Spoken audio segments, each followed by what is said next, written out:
And welcome to Penguins TV.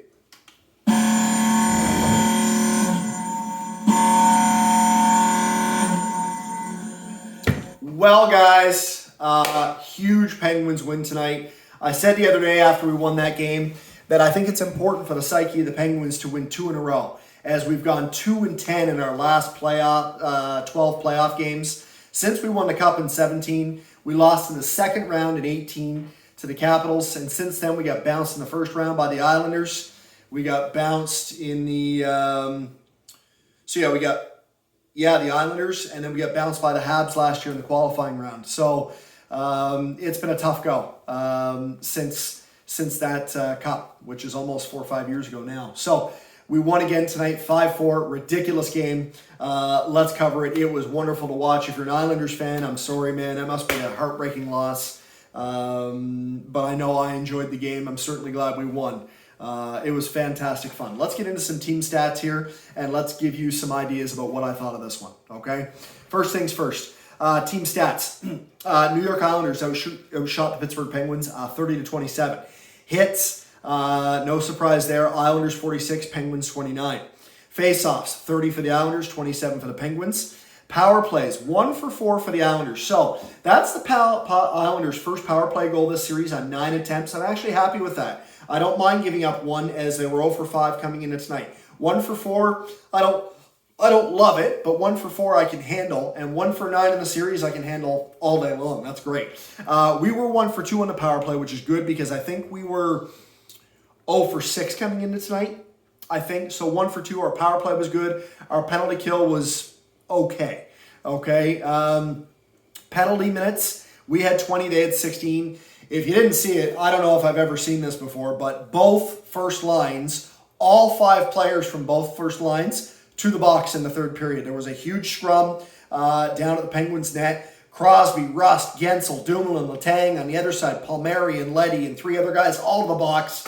It was wild. And then there was at least 4 power plays in the third period. It was a wild third period. We went up in the game, and we were up 3-1 heading into the third. It was a wild one. Let me get back to the stats here before I get too distracted. Block shots, 18 for the Penguins, 17 for the Islanders. Takeaways, 2 for the Penguins, 1 for the Islanders. Wow, that's low numbers.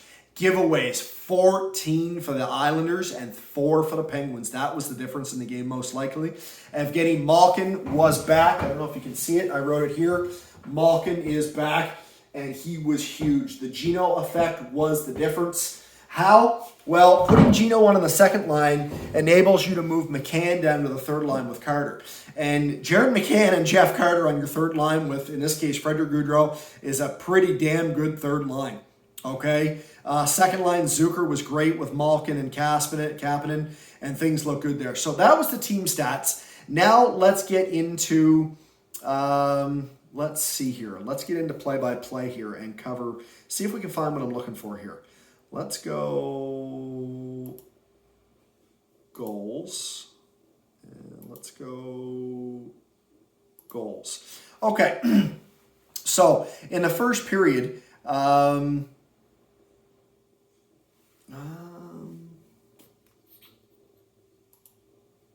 let's see what we can find here. Goals.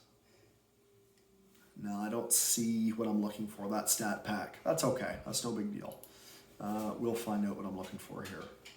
I don't do edits, so this is a live video, and this is me, Okay, here we go. Here's what I'm looking for. First period, the Chris Letang goal, I think it was deflected. It was 2 minutes and 1 second into the game. It looked like they were just revved up with Malkin playing there, but I think it went off an Islander on the way in, and Varlamov can't be to blame for that. It was Letang's first goal of the series. It was 1-0 Pittsburgh after 1. In the second, Mayfield at the 11:03 mark, his first of the series. He's been a thorn in our side for 3 games. He scored to make it 1-1. Then Jeff Carter, 2 minutes later, with his second goal in 2 games, made it 2-1, gave us our lead back. And then at 18:03 of the period, Jason Zucker scored to make it 3-1 Penguins. So Malkin had an assist on that. 3-1 heading to the third. Penguins are looking good. Breathing sort of easy. In the third period, 3 minutes and 40 seconds into the period, 46 seconds, Cal Clutterbuck scored, made it 3-2, and then it got tense. Anthony Bouvier scored on the power play at 5:54. So in 2 minutes, they scored 2 goals. It's 3-3, and now you're pulling your hair out. Don't worry, a few minutes later, Jeff Carter scored on a power play, another beautiful goal. He had 2 gorgeous goals in this game and a gorgeous goal last game. That's why we got Jeff Carter. I've been so thrilled to get this guy from minute 1. Never thought we would. And that was assisted by Malkin, who looked great. 4-3 Penguins. 14-17, Cal Clutterbuck tied it up again, his second of the game, 4-4.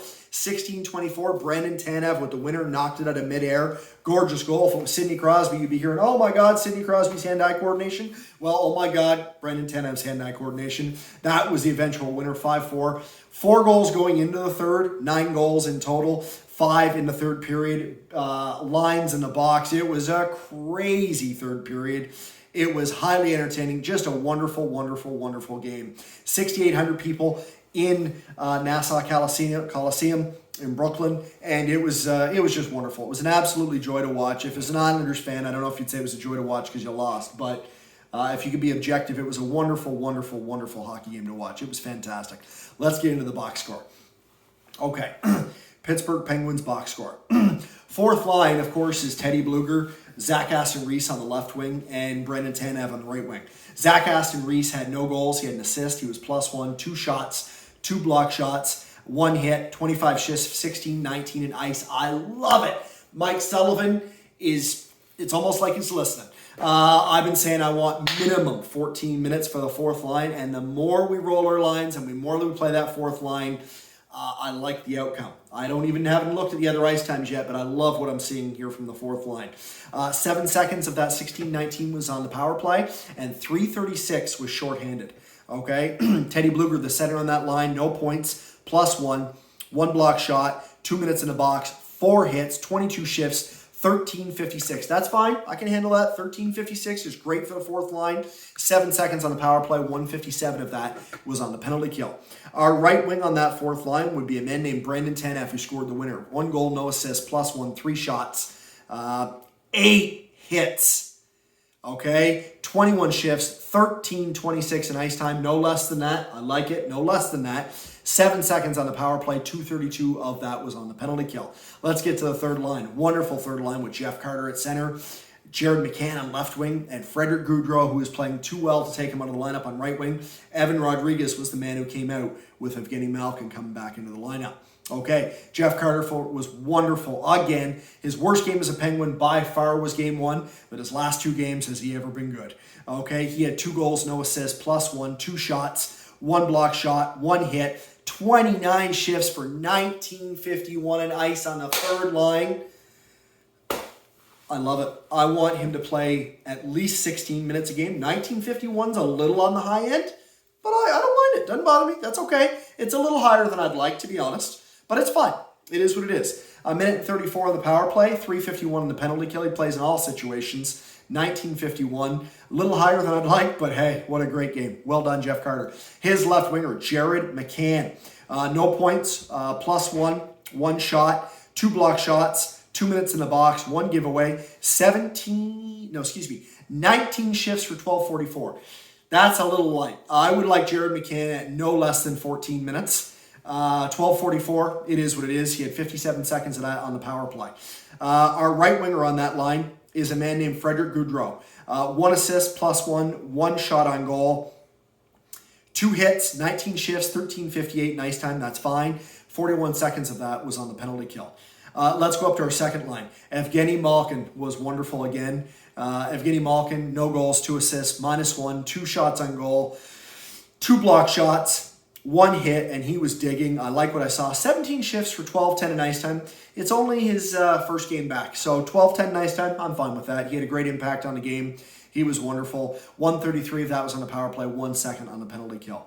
Left winger on that line is a man named Jason Zucker. 1 goal, no assists, -1, 1 shot on goal, 1 hit, 1 takeaway, 15 shifts, 10:35 in ice. A little light. I normally like him around 12 minutes or 13, but it is what it is. Malkin was low, so he's going to be low. 57 seconds of that was on the power play. Zucker was good.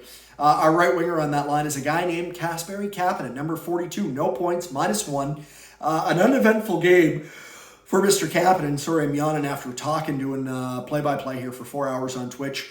Come check us out if you haven't seen us there. We do every live minute of every Penguins game, and then when the Penguins game tonight was on, I went over and covered the rest of the Canadiens and Leafs game, and I also covered that game in intermissions in Pittsburgh. Kapanen, 1 hit, 16 shifts, 11:32, not enough ice. I want him up minimum 14 minutes a game, but it is what it is. Malkin being coming off injury. 134 was on the power play. And our first line, the big guy, Sid Crosby, flanked by left winger Jake Gensel and Brian Rust. Sid Crosby, again, down in ice time. I like it. I really do. I think it's wonderful for the team. No points, 2 shots, even. 1 block shot, 2 minutes in the box, as I mentioned earlier. 2 hits, 24 shifts for 17, 10 and ice. I know that's light, but I'd love Sid around 18 minutes a night. I think it's beautiful. 133 of that was on the power play. Let's get to Jake Gensel. No points, even 2 shots, 1 block shot, 4 minutes. Surprising. 1 hit, 21 shifts, 16, 19 and ice. 56 seconds of that was on the power play. And last but not least, Brian Rust. Even, no shots, no points. 2 minutes in the box, 1 giveaway, 17 shifts. I apologize. 23 shifts, 15:48 in total ice, 56 seconds of that was on the power play. Let's get to the defense. Our top pair, of course, is Chris Letang and Brian Dumoulin. Chris Letang, 1 goal, 2 assists. He was fantastic, +3. 2 shots on goal, 2 minutes in the box, 3 hits, 26 shifts. His ice was down. I like that. He played 24 minutes. That's right where I want him. 24-20. 114 of that was on the power play, and 231 of that was on the penalty kill. Brian Dumoulin, our defensive specialist, no points, +2, no shots, 2 block shots, 2 minutes in the box, 2 hits, 1 giveaway, 28 shifts for 23-44. Perfect. 329 of that was on the penalty kill. Second line defensive pair, Cody Ceci had his first off game in a while with Mike Matheson. Ceci, no points, -2, which was strange for him. 1 shot, 1 block shot, 1 giveaway, 27 shifts for 22-48. A little high, but I can live with it. 330 of that was on the penalty kill. Mike Matheson, his partner, no points, -1, 3 shots, 2 block shots, 1 giveaway, 22 shifts, 17:37 in ice time. 7 seconds of that was on the power play. And our third line, John Marino and Marcus Pettersson. John Marino, no points, even 3 shots on goal, 1 block shot, 2 minutes in the box, 25 shifts for 18:37. I like that. I like him up around 18 to 20 minutes a night. 123 of that was on the power play. 308 was on the penalty kill. And Marcus Pettersson, who again was fine. Other than that 1 game, he's been good this series, which is saying a lot. 1 assist, even 2 shots on goal. Excuse me, guys. Did a lot of talking live on Twitch tonight. It was fun. 2 shots on goal, 2 block shots, 2 hits, 13 shifts for 10:47, which is where I want Marcus Pettersson. But I like the distribution between the other 5 defensemen. That was fine. And Tristan Jarry, we won this game despite the fact that Tristan Jarry wasn't good enough. So in 2 of the 3 games, Tristan Jarry hasn't been good enough. Will he start next game? I expect so, because we're up 2-1. But I also wouldn't be floored if Casey DeSmith was healthy enough and he started. There was no question Jarry would start tonight after his win and only give up 1 goal last game. But now, 2 out of 3 games, he hasn't been good enough. He'll probably start next game, but again, I wouldn't be blown away if Casey DeSmith did. Guys, I'm running out of time here. I still haven't been able to get a hold of YouTube and get past the 15-minute mark. So I only have a minute left here. Reflections on this game. First 2 periods were very good. Third period was ridiculous. If you have a chance to go watch the third period, go watch it. The other thing I'd like to talk about tonight is if you didn't see the John Tavares hit in Montreal, it was a hockey play. It's unfortunate, but it was one of the nastiest things I've ever seen in a hockey game. It was hard to watch, and I hope John Tavares is okay. The Habs won. I covered a lot of that game. So comment down below. Tell me what you like about the channel or don't like about the channel, or just ask away. Ask about any of the 31 teams. I watch all the teams. I just happen to be a Penguins fan. It was great to have you with me tonight if you were on Twitch and here on YouTube. If you'd like to catch us on Twitch, I cover every minute of every Penguins game. And then tonight I covered a lot of the Habs game as well, so you can see that. Come check us out on twitch.tv. It's free. You can hang out with a bunch of us in there, a whole bunch of hockey fans, even some that aren't hockey fans. My girlfriend hangs out on the channel. She's not a big hockey fan, but she hangs out and she likes it. Go sports. So come hang out with us. Thanks for being with us. Stay safe out there, and I'll be back Saturday afternoon at 3 Eastern for more Pittsburgh Penguins hockey. Have a wonderful day, everybody.